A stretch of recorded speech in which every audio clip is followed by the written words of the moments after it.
Will Dilg was an avid bass fisherman that fished these very waters behind us on the upper Mississippi River around the early 1900s.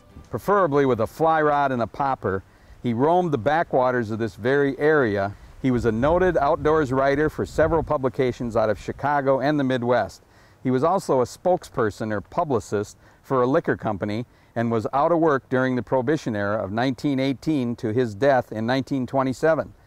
He was with a group of people in Chicago that were also avid fishermen, and those people saw the horror of the degradation of this area when they were on their fishing trips due to industrialization and over-harvesting of fish and waterfowl in the early 1900s. And those gentlemen, at the invitation of Will Dilg, met on January 14th of 1922 in the Blackstone Hotel in Chicago. At that meeting, there were several impassioned speeches, including one by Dilg, that went from the concern they had to action, and that action was they began the formation of what became the Izaak Walton League of America. Will spent many years of his last part of his life by going out and being very outspoken about the needs of the upper Mississippi River, and created chapters all over the upper Midwest and actually throughout the nation in 34 states. And this was during the years of 1922, 1923. Will was looking for a big event. That happened early in 1923 when the planned drainage of the Winneshiek Bottoms, an area on the upper Mississippi River, by the organizations of agriculture utilizing the government to drain and dike the wetlands of the upper Mississippi River.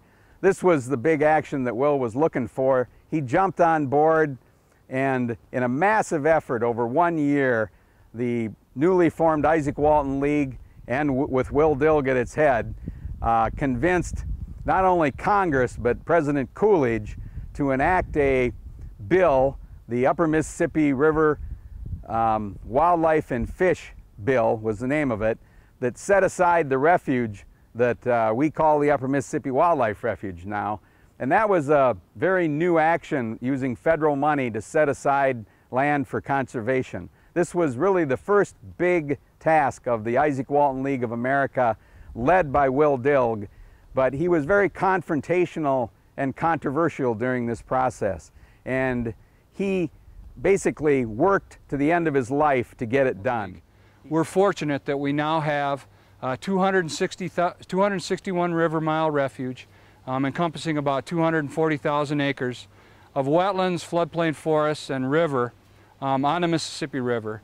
The refuge extends from the mouth of the Chippewa River and extends all the way down to the Quad Cities, Rock Island, Illinois, which is Pool 14.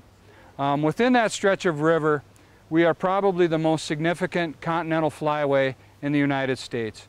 Critically important for migratory birds, not only waterfowl, but also neotropical migrants that use the floodplain forest to complete their migration, and also critically important for resident wildlife, fur bearers, fish, aquatic mussels, and other inhabitants of the river system.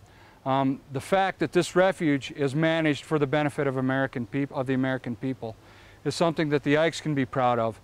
And certainly we see that in the next generation of conservationists, the kids that we'd like to bring to the river to experience this incredibly important resource. It is going to be our children that are going to benefit from having this very special place on this planet that they can call their own.